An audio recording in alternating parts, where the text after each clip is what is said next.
Susan was the person that was potentially going to need the recording, but maybe someone else will need it. So let's just go ahead and record.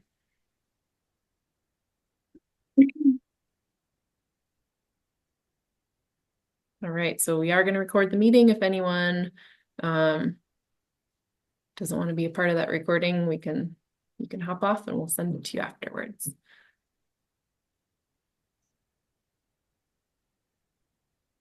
Are we all good, Kyla? I think so. Okay. All right.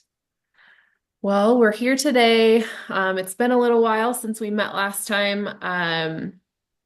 And we've been trying to organize instead some, and I heard feedback from you all that you were interested in doing refresher trainings. And so we've been offering those all to you. And we've done a few of those. And now I'm coming back to these meetings where we discuss topics that are of interest to you. So welcome back. And we are going to try to fit a few more of these meetings in before the end of the year. Next month, we'll have a guest speaker at the end of October from the State Health Department talking about cannabis use during pregnancy and lactation and the latest recommendations around that so that we stay up to date with the latest research. And then we'll probably do one more meeting before the end of the year, and we'll see what you want to learn about at that meeting. I always send in our the registration topic ideas and ask you to put in what you're interested in and submit other ideas as well. So I look at those, and based on like who wants what or the most of you, that's what we learn about. So let's start off today with some introductions. So if you want to type into the chat your name and childcare program name, that way we can take attendance and be sure to send you your certificate. And then optional if you want to either unmute or type into the chat how it's going. If there's something specific you're hoping to learn today, type that in or unmute.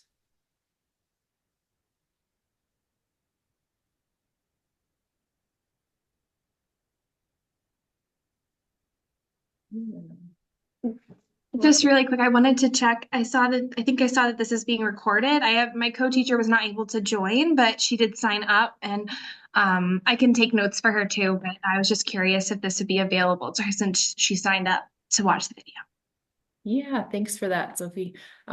Absolutely. Yes, we are recording it in case someone misses today and wanted to be a part of this meeting. And so I can send that recording out afterwards. Yes. Thank you. Right.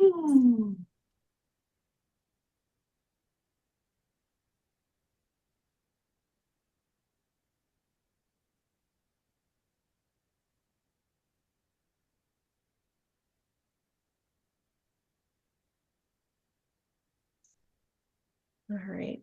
Well, Kyle and I will introduce ourselves as you're typing. So my name is Tori Lee, and I work with the Child Health Promotion Program at Boulder County Public Health. And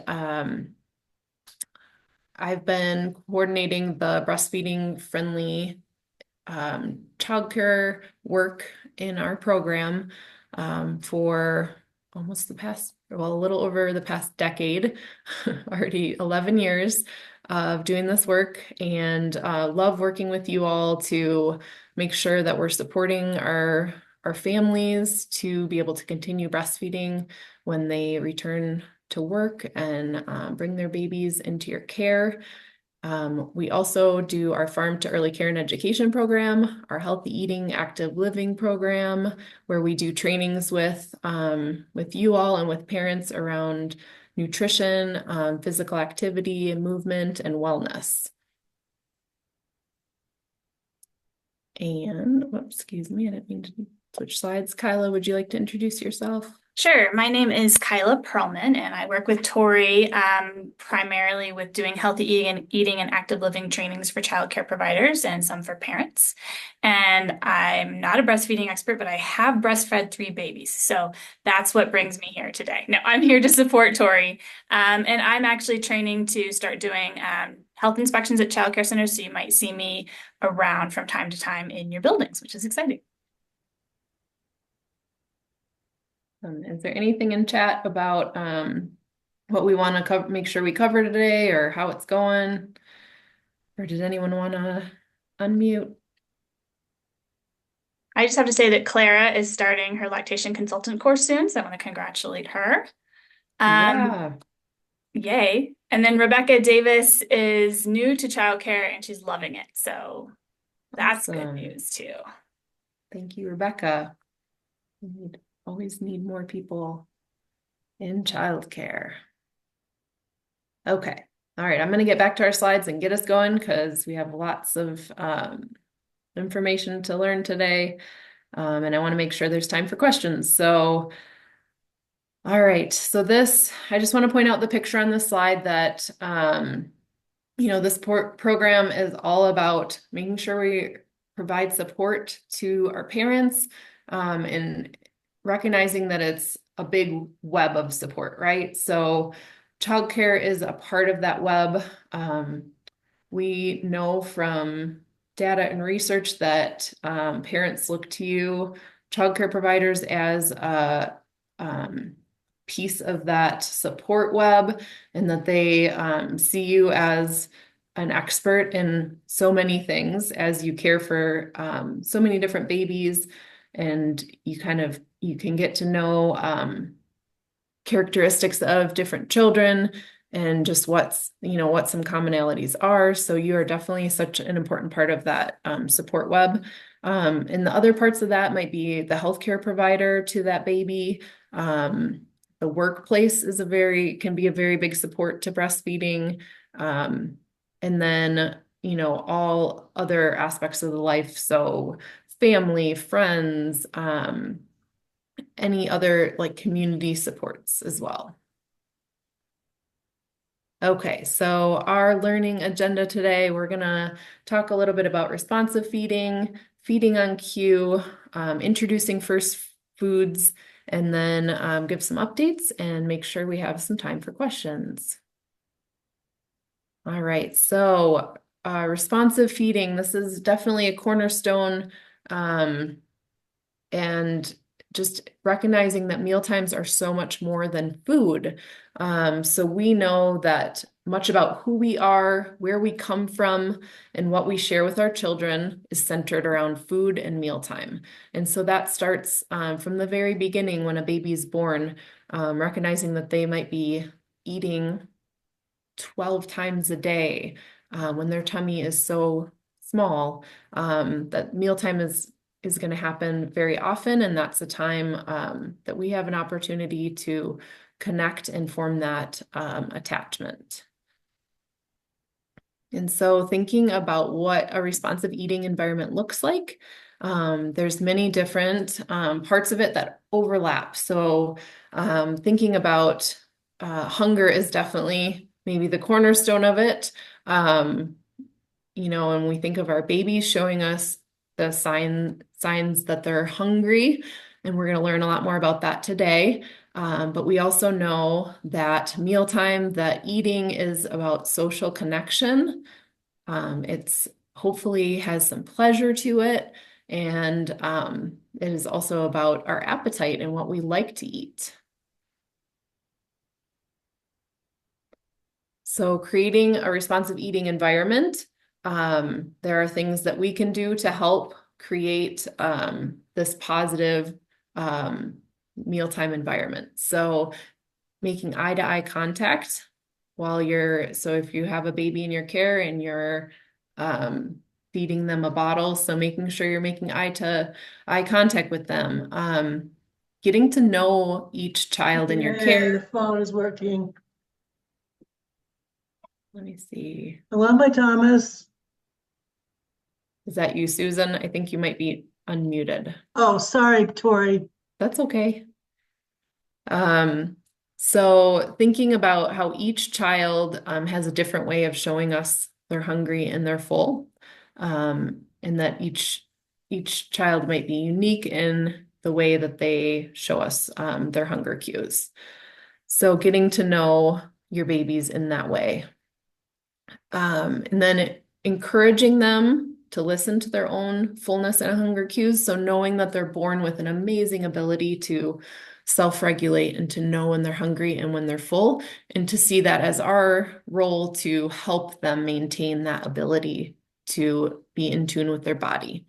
So, in thinking about like babies with this, we might have like when you're feeding them a bottle, maybe wanting to like finish that bottle, that's going to override their sense of hunger and fullness if we're trying to get them to finish a bottle. So instead, communicating with that parent about maybe sending bottles that have more bottles with smaller amounts in them, and just being open to like that amount in the bottle changing as the baby grows and knowing that they're going to need different amounts at different ages. And so that can be something that changes week to week or based on their needs. And also just trying to, recognize that children might have days where they eat more and eat less, knowing that they're having lots of growth spurts during the first year. And then engaging the child in a conversation or talking to them while you're maybe feeding them a bottle, or as they get older and they're able to talk with you, to make sure we're talking at mealtime. Tori Sophie has her hand up. All right.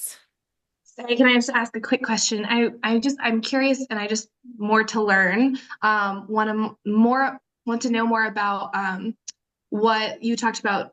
If we're forcing them to finish a battle, even if they are refusing it, overrides that sense of like their connection to that fullness. And I just didn't know if we knew any more about that, what that looks like, what that looks like for their relationship with food, like later on. Yeah, I'm curious if we know any more about that because I find that so interesting. And I'm new to working with babies, and I think, I've seen other teachers, like find that urgency of like, oh my goodness, like we need to finish the bottle, like not wanting to waste anything and, wanting to make sure like they're hungry. But I think that's such a good piece. That's such a significant piece. So yeah, I don't know if you could speak to that anymore. Yeah, absolutely. I think we're going to talk a little bit more about it throughout today, Okay. but yeah, just knowing that we are born with an amazing ability to know when we're hungry and when we're full as babies. Um, and so as caregivers, we can observe babies to know what their signs are of being hungry and full, and knowing that each baby might show us in a little bit different way. So I do have kind of like a take-home activity that might help you to like look at each baby or think about each baby and the ways that they show you they're hungry and they're full.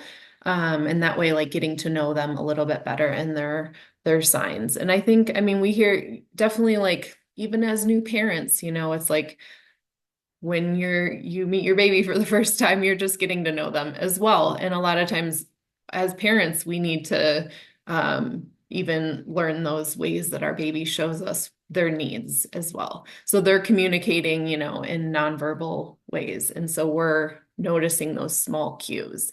And so that's what we're going to learn about here as we go along in our slides on what those cues might be. And I think that will be helpful. But your question, was it more like in terms of if we override those cues that they're giving us, then we are setting them up for like more of a non-trust with their body about when they're hungry and when they're full. And maybe that overeating becomes the norm. And so that could set them up later on down the road for more chronic diseases if it leads them to overeating to an overweight status. So that, I mean, that could be like the long term what happens. Tori, Susan wants to know about feeding the baby when he's crying. Yeah. All right. So I think I'm going to keep going on some of the slides I have because we'll definitely talk about crying being like kind of a later sign of hunger. And so I know that that is one of those things that's very difficult in childcare when there is 3, 4, 5 babies that you're caring for, to pay attention and be able to get that bottle ready before the baby's crying. But knowing that crying is a later sign, and that if we're able to observe babies and see that they're early and their mid signs, hopefully the early signs, so that we can get the bottle warming sooner than when they're crying, that we can notice some of those early signs and then get them eating before they're that upset, because then that makes our job easier. All right, I'm gonna go back to the slides here. Okay. So some of the benefits of responsive feeding, we know that it builds attachment. Again, it supports that self-regulation, so helps babies and children maintain their ability to know when they're hungry and when they're full. And then it also supports their ability, like as I mentioned, to regulate their food intake into adulthood. So some of us have to relearn that later on in adulthood. Like if maybe we grew up with that you clean your plate, right? And so that's another way that we're overriding children's ability to know when they're full, or even if we're asking them to take one more bite when they say that they're full when they're all done eating. And so sometimes we do have to relearn that later in life, and like really it takes a little while to like know that feeling of your body being satisfied. And Kyla talks about this too, how in different languages we talk differently. And so, in America we say that we're full. And so we might get to that point of, and full can mean a lot of different things, right? So maybe it's you're really uncomfortable, or maybe it's you're somewhere like 80%. And so another country might say they're satisfied. And so what does satisfied mean? That probably means something different than being full. So anyways, I'm getting off the topic, but thinking about how we can also connect responsive feeding to the early learning framework. And so this is an example of the ways that you could connect responsive feeding in the early learning framework during mealtime. So thinking about the social emotional bonding with the baby, the caregiver and baby bonding, learning trust in the feeding relationship, language and literacy, so communicating, introducing new words, again with cognition, introducing new words, and sharing facial expressions. And then physical, as they get towards that 6 months, letting them hold their own bottle, and how they're building the muscles in their tongue and jaw, reaching, bringing items to their mouth, and head support. All right, so moving into our infant feeding cues, I just want to lay a foundation. And so the division responsibility is that foundation. So thinking about just the control that we have as caregivers, and that control that we want to make sure to give children during mealtime to help the meal times run smoothly and be peaceful and not have as many struggles. So thinking about for infants, the adults are responsible for what they're feeding the child, and then the child is responsible for how much.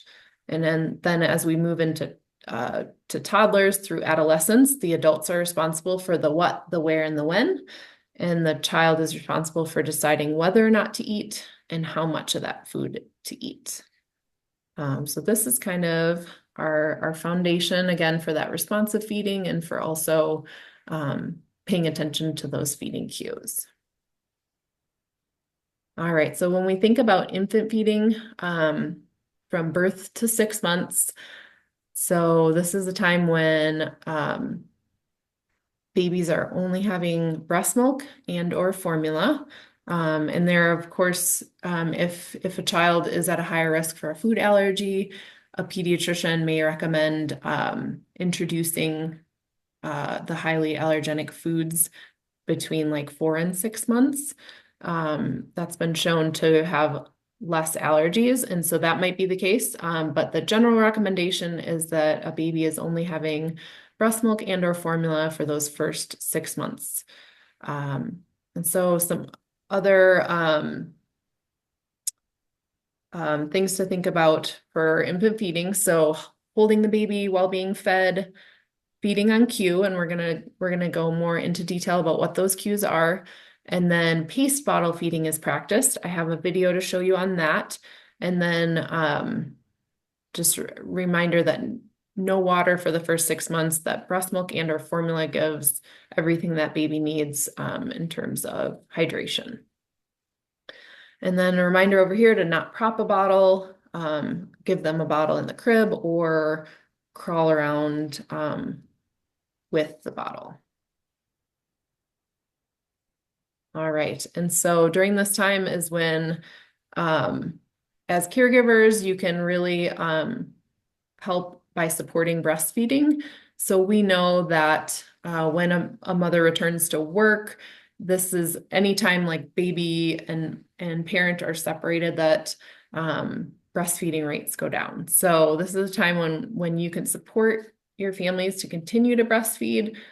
So anyone want to chat in or unmute and tell us the way that you feel is really helpful in supporting your families to continue breastfeeding when they're bringing their babies into your care?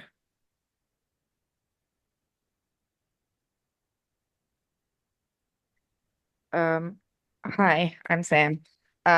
Providing those sort of, I guess, where feasible, separate or more private spaces that are breastfeeding friendly. So the glider or the supplies they might need, some reading material. If you can't have it completely separate as a breastfeeding friendly space, you can always provide. We just have the what are those nursing covers that just go over the mum's head for yeah. Okay. Yeah, absolutely. So making sure you welcome them into your space if they're able to take that break, or even when they drop off or pick up, or if they're able to come at any point throughout the day to come You nurse mentioned their during babies. our tours too. Yeah. Yeah. And having that open communication so that you're not like feeding them right before they come to pick up, say, and they were planning on nursing their baby. Yeah, absolutely. And then having the comfortable chair or space that's either private or in the room where they can chat with teachers or other parents. Yeah, absolutely. And then having like those materials and resources available.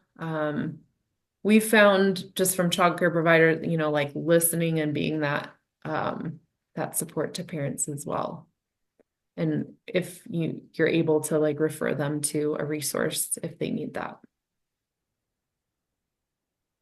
Rebecca also mentioned having a space to breastfeed that's private. Yes.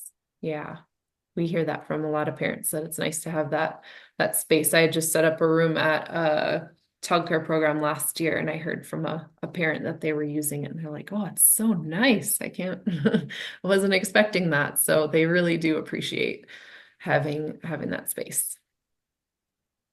All right. All right, let's watch this paste bottle feeding video.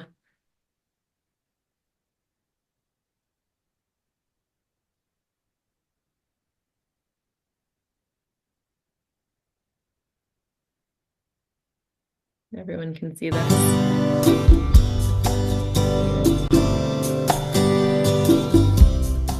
When a baby is unable to breastfeed, we need to come up with another way to feed the baby. In the past, we've been very wary of using bottles to feed a breastfed baby, and that was because we were worried about nipple confusion. Well, what we now know is it really wasn't about nipple confusion, it was more about flow preference. So what we found baby doing with the bottle is they would go gulp, gulp, gulp, gulp, and then the baby began to really want that flow, that fast flow. So then they'd get to the breast and they'd start fussing and they would just not be happy, and sometimes would even go on a nursing strike. So what we want to do instead is we want to do something called paced bottle feeding. And what that does is it slows the flow of the milk. So baby can go suck, swallow, suck, swallow, suck, suck, swallow, pause. And by slowing the flow of the milk, we allow baby to work a little harder to get the milk so that then they're not so expecting that rapid flow coming out of the breast. And it also prevents them from overfeeding, because if they get that feed so fast, they eat more than they should because they don't even realize they're full. Like typical bottle feeding, the baby is more horizontal and the bottle more upright. But with paced bottle feeding, we want to do the opposite. What we want to do, I know, is we want to have baby more upright and the bottle more horizontal. And we used to think that we wanted this wide-based nipple, and now we know the narrow shaft nipple works a little bit better because baby can actually open wider.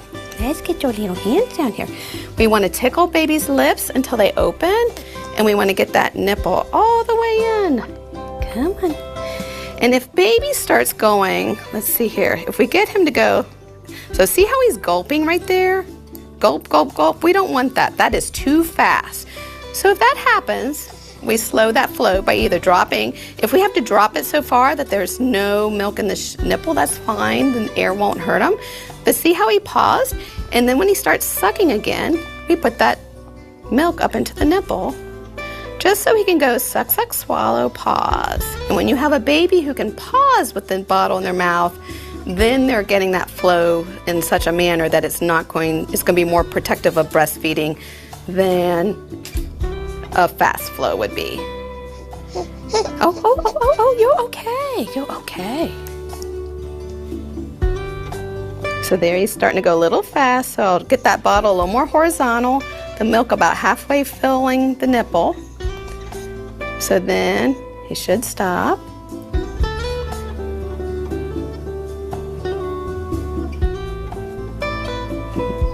And then he'll start again here, and then he gets the milk again. And why we don't like the wide-based nipples that we used to think was better is babies, what they tend to do is they suck on the tip of the nipple and not all the way in like he's doing here with his lips flanged open.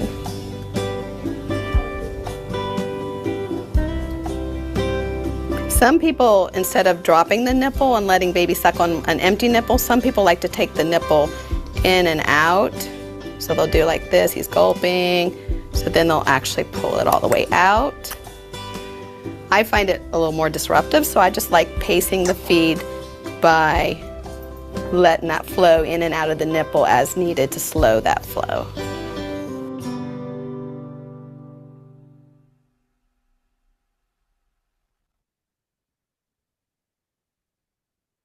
How to open your car door while submerged.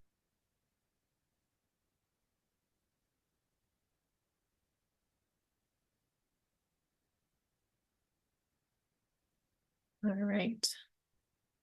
Any thoughts or comments on paced bottle feeding? Have you all tried this as when you're caring for babies? Yeah. All right.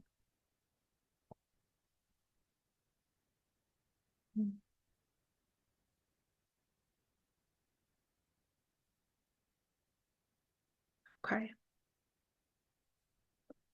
So thinking about our cues, so thinking about some signs of hunger and fullness that a baby will give us from birth to 3 months. So when they're hungry, you might see them putting their hand to their mouth.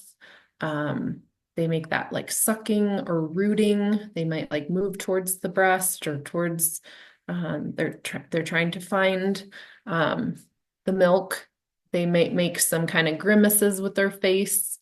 They'll start to fuss. A lot of times during these early months, they're doing a lot of sleeping and eating. So when they're waking up from sleeping, it's probably because their tummy is telling them that they're feeling hungry. And then fullness, so turning their head away.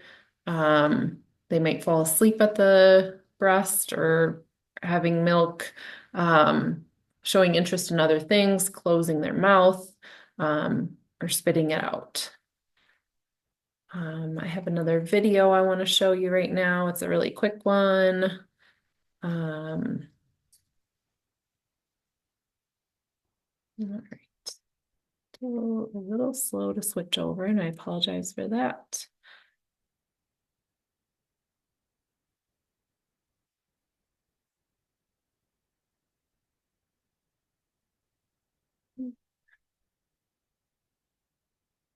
All right, this one's a quick video. If the baby makes fists, tight fists, the baby's hungry. If the baby brings hands to his mouth, he's hungry. If you get fists to his mouth, he's really hungry. That means feed me now, feed me now. Other signs that you might see are the baby, or if you tickle his cheek and he tries to eat your finger, or if you hear, those are signs that it's time to get yourself ready to nurse this baby.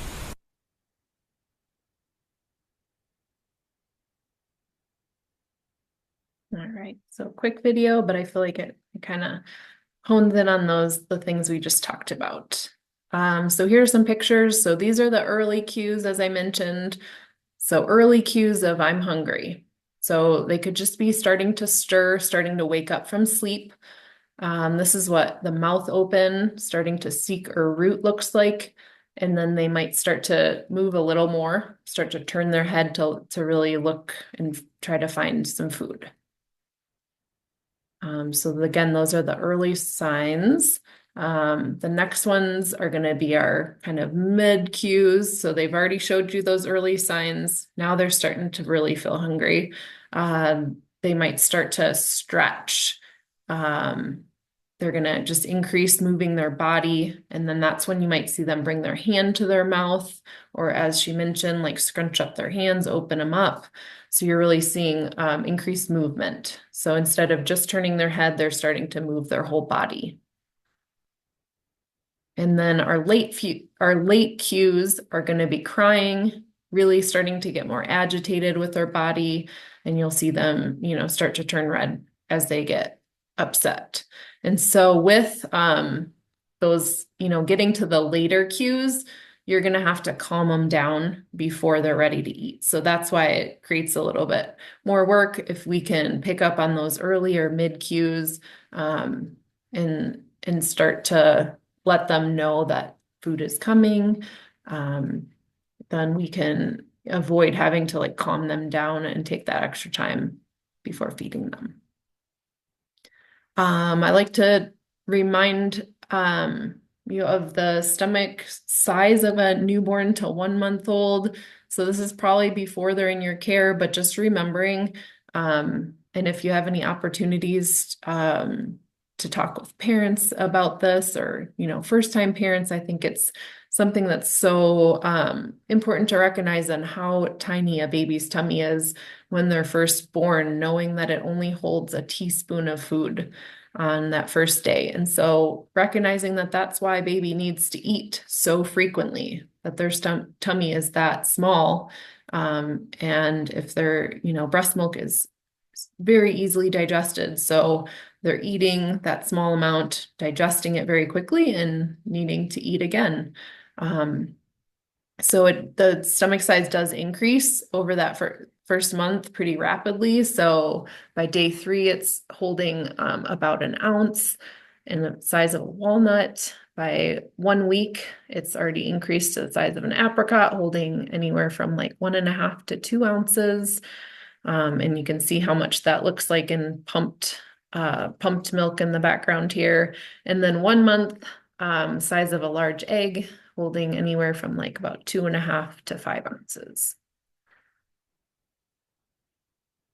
And then so moving on to our mid-infancy, and so this is probably a more common time when you're seeing babies in your infant room. They might be coming in around 12 weeks or 3 months.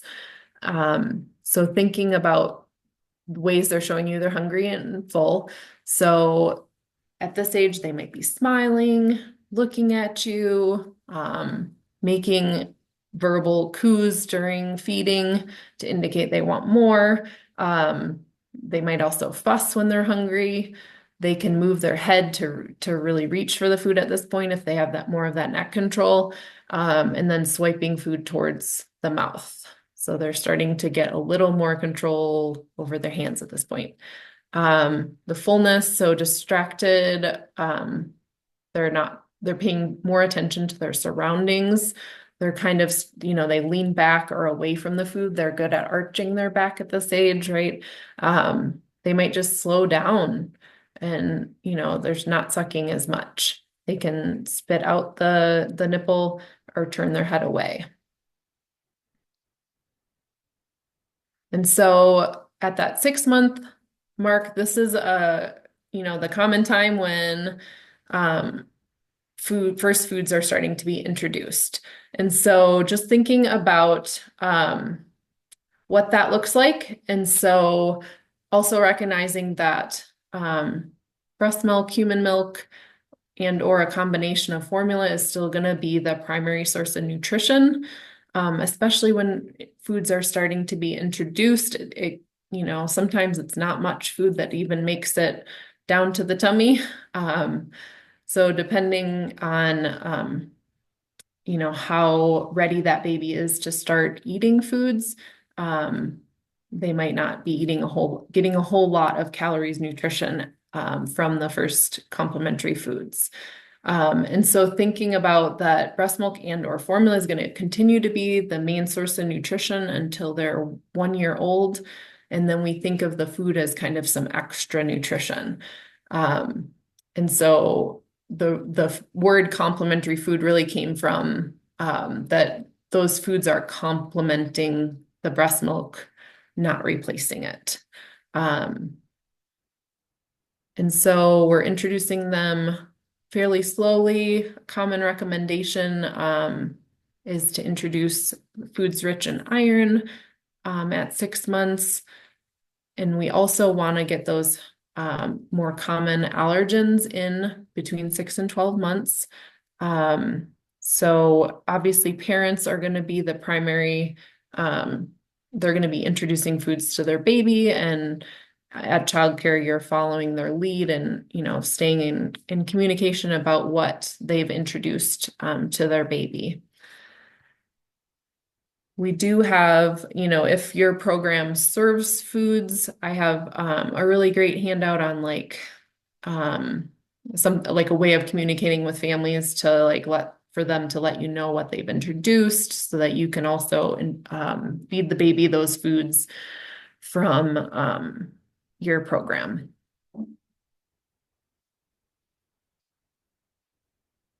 All right, so thinking about when a child is developmentally ready for solids. So there's actual physiological development that's happening. So one thing that happens is the tongue thrusting reflex or the extrusion reflex starts to fade. So that is when I'm sure most of you have seen, if a baby is fed a spoonful of food and their tongue just pushes it right back out of their mouth. So that's the extrusion reflex. And so as that starts to fade right around this age, their ability to swallow, it all kind of comes together, and their sucking reflex changes, and that coordinated swallowing happens. They also should be able to sit with some support, and then also have good head and neck control. So when all of those things kind of line up, we know that they're going to be developmentally ready for solids. I'm going to play you a video that goes along with this.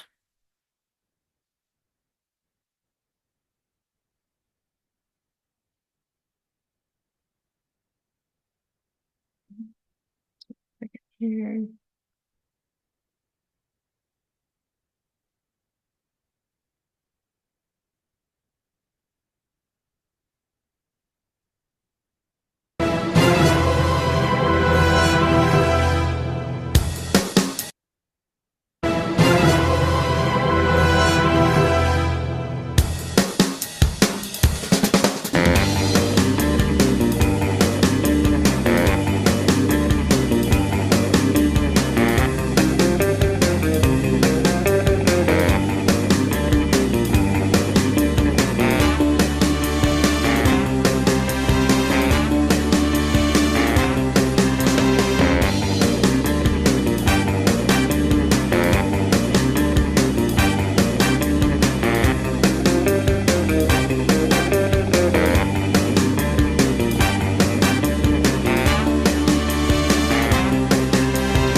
one more here.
All right.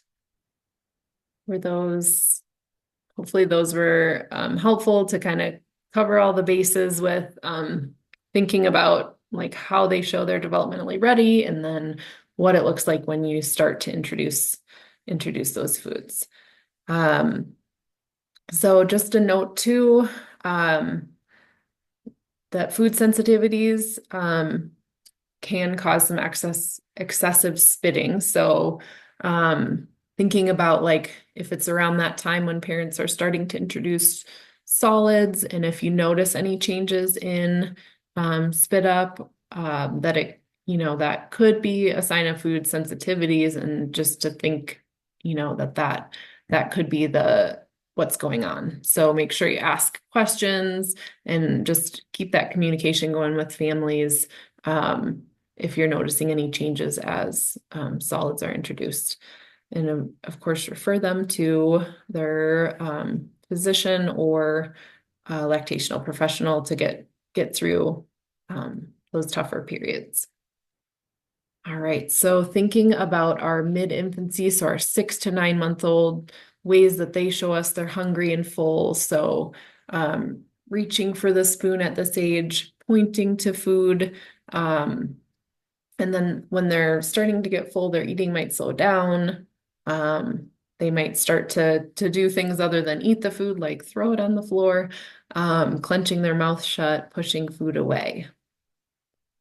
And then getting closer to a year old, they're, gaining fine motor skills and able to really reach for and hold that spoon better. Pointing to food, getting excited when food's around, and then they, might start to express specific foods that they like, making sounds for it. And then again, their eating might slow down when they're feeling full. They might shake their head.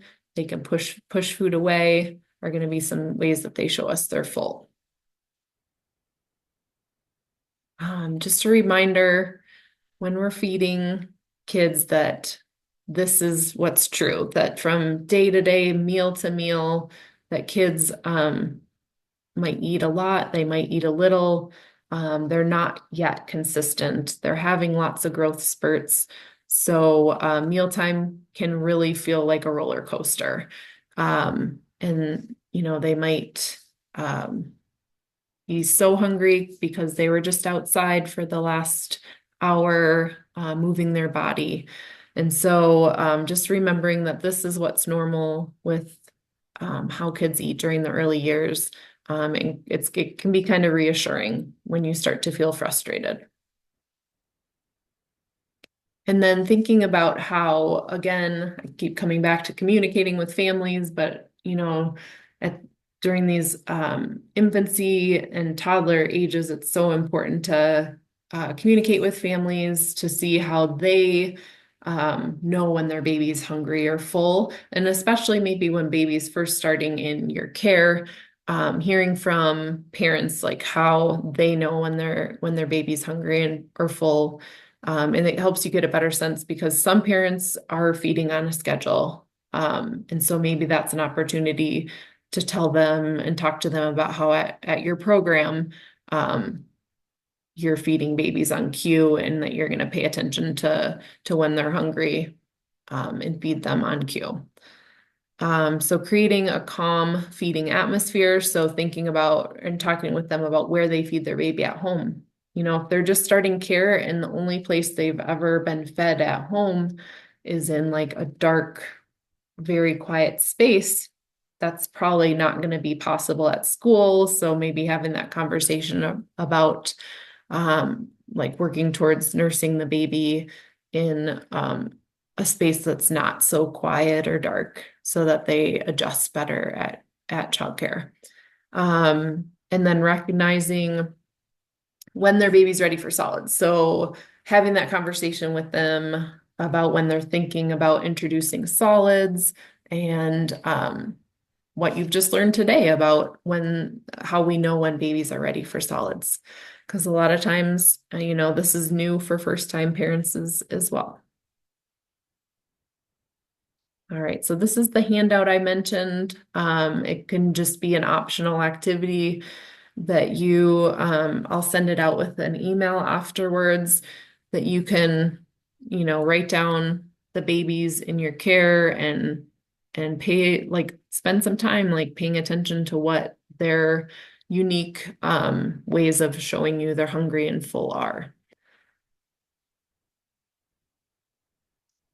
All right, so that is all of our learning content. I just wanted to give a few updates. So we had put out a call to apply for advanced lactation training scholarships about a month ago, I believe it was.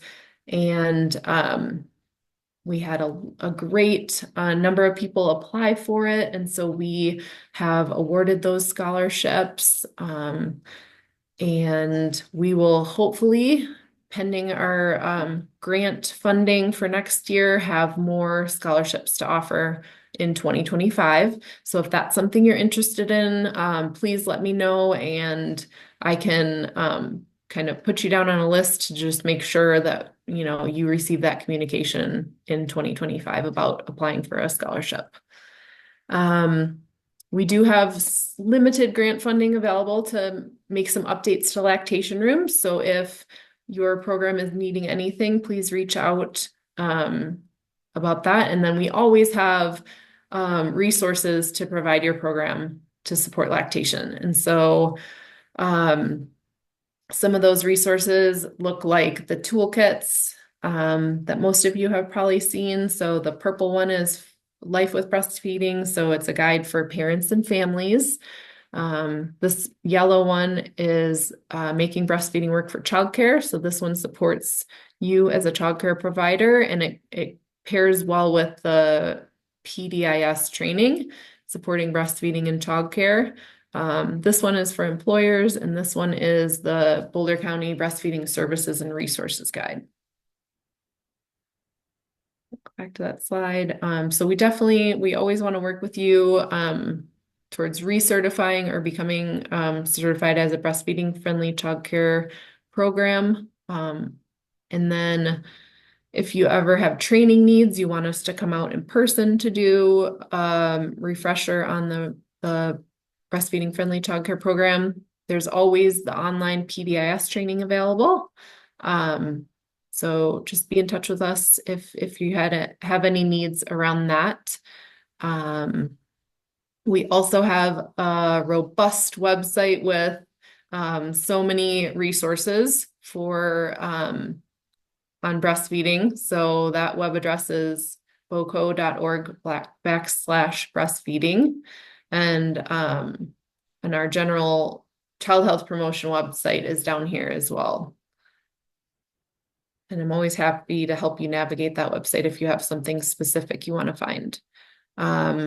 The other resources we have available are the multi-user breast pumps for your program, privacy screens, lactation room furnishings, and then the toys and books for normalizing breastfeeding at your school with children, and then posters and staff training materials. All right, so that brings us to the end. We have about 5 minutes for questions. I just want to again say thank you that you're definitely making a difference when you're able to communicate and support and talk with families during this transition time. So I'm gonna switch over to so I can see you all and see if you have any questions, thoughts, reflections, anything that's going on at your program that you want to talk about with other people while we're on the call today.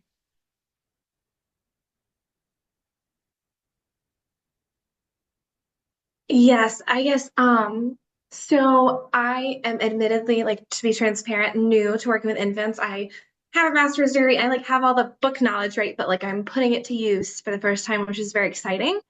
And I am I am just curious. So I know like we are aware of cues like in the classroom and like we talk about them. But we also write down, and I mean I can ask my director this as well and like maybe start that conversation. We also ask families like you know what their schedule like looks like at home as far as feeding goes. And like sometimes that's general, sometimes it's like, and sometimes we get the response, we feed on cue from the parent too, which is great. But we have that written down, and I think it's some teachers' instinct to like stick to that schedule of like, oh, you know, this child gets fed every like they get a bottle every 2 to 3 hours, and it's 2 hours on the dot, and like let's get them that bottle. And so I guess I'm just looking for resources as someone who is again admittedly new to the space, you know, and I'm just curious if yeah, if any of y'all can speak to that or if you've ever experienced that and what your response might be um, in those moments.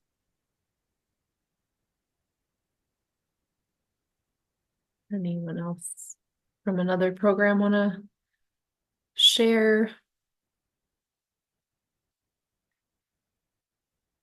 I can speak from my perspective, but I want to leave it open to you all as well.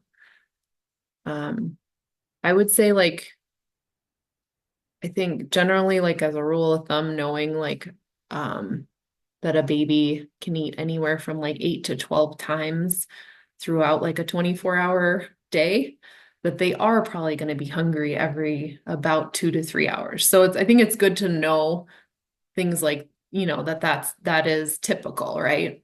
That they're going to be hungry every 2 to 3 hours, but then to also be able to observe and know what their unique ways of showing you they're hungry in full are. And so I think you do have a window where you're warming the bottle at childcare. And so, you know, if you don't want to get to like that crying, you know that the baby typically eats every 2 to 3 hours, having like warming a bottle at a certain point when you know they're getting close to that 2 to 3 hour mark so that it's ready to go, so that you're not getting to like the later, like they're not crying and you're not having to wait to warm a bottle. Like I think that's all like really responsive caregiving. But I think, you know, once you warm the bottle to be able to like then maybe pay attention to their cues about showing you that they're hungry. Yeah. Might be, is that helpful?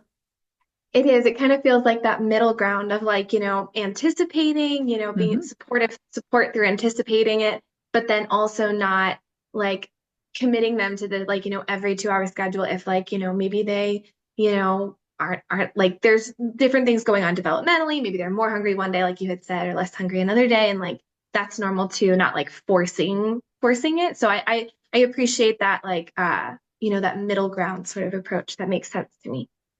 Yeah.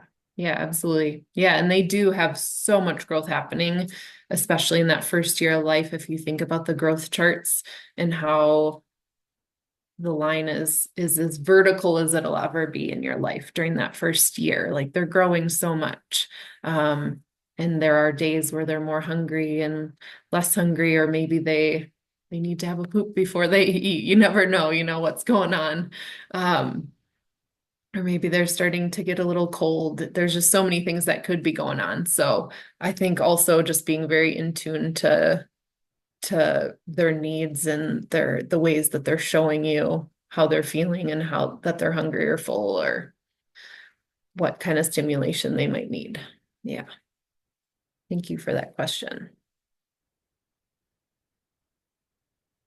Any other thoughts or questions? I was just gonna say how much the stuffed animals that are simulating nursing animals are really helpful. I have an 11-year-old boy and two 9-year-old boys, and they still will arrange their stuffed animals when they're playing so that like the mommy kitty is nursing the baby kitties or the mama seal is nursing the baby seals. So even many, many years later, having been exposed to that in childcare, they still think about that. So.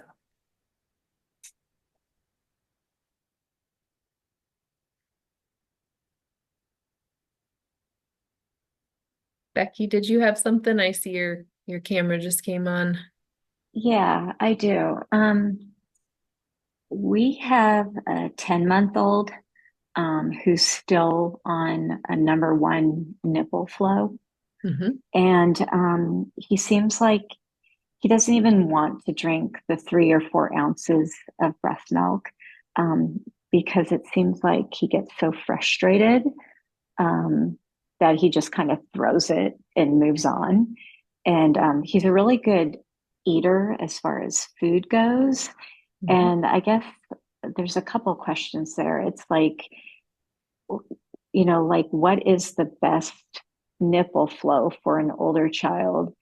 And then, like, even with some of the breastfed kids, it seems like they get bottles that are only 3 or 4 ounces at a time, where we get formula fed children that are at 6 ounces. Um, is there like a total amount of fluid ounces that they need to get like in a day for that, so that we kind of have an idea of, I mean, I'm assuming he's getting enough um, breast Yeah. milk, but it just seems like they don't. I've seen a couple of families do this where they don't supplement with anything else. But I guess since they're older than 6 months, they could always get water. But Mhm. the bottles are still the main nutrition. Yeah. Yeah. There is a general range, like a typical amount, but obviously it can vary, again, from day to day, like seeing that slide I showed you. And the other thing I think with breastfed babies, like you would want to know like more of the full picture of like what's happening at home, because a lot of times Mhm. breastfed babies can they might nurse a lot when they're with their parent, because Okay. that might be their preference, so they might Yeah. they call it sometimes reverse cycle feeding, where they eat a lot more like at night, or or whenever they're with their parent, enable the nurse, and then they're eating a little bit less maybe at school. Okay. They're kind of like keeping themselves um full enough, but not like not, they would prefer to nurse, so they're able to do that. But Okay. I can send you, yes, kind of some general amounts that are typical for like a breastfed baby. And then the other thing, so with formula and bottles typically being larger, that is common. Do you notice that your formula fed babies, is it more time in between bottles? I think so. Yeah. Okay. Because that is one thing with the larger amount, that sometimes it's there's more time between feeds between having those bottles. Typically, So like breast milk is a lot more easily digested, and so that they might want to eat more often. Okay. But again, this varies from like age to age, and I know you mentioned this is a 10-month-old baby, so they Right. are probably eating quite a, they're having a lot of complementary foods too. Right. Now, the flow on the bottle, we've thought about maybe asking mom if they could increase it a little, or I don't know. It's like we don't want to mess up his nursing because, Yeah. but then also if he's just frustrated and easily distracted, Yeah. we Yeah, and I don't feel want like that to happen either. at 10 months, I mean, they're getting so close to a year, you could even start trying out like a sippy cup with the breast milk if the Yeah, parent's open to that. right. But yeah, I think you could at that age, I mean, breastfeeding is very well established by 10 months, so that they could try out like a level 2, or if they want Okay. to try a sippy cup, you have I mean, even just a cup, like at that age, I don't know what your program does, but yeah, those are all options. And I feel Right. like Okay. it would be a fine conversation to have with the parent. Just say you're noticing that they seem to be getting a little frustrated. And you thought maybe it's the level 1 flow of the nipple. And if they're open to trying it, yeah, absolutely. Okay. Perfect. Thank Yeah. you. All right. Well, I see we're 5 minutes over, so I don't want to keep people past time if you need to run to something else. But I will send a certificate and some follow-up information in the next few days. And thank you so much for being here. And I'm happy to stay on if people have more questions. Thank you so much.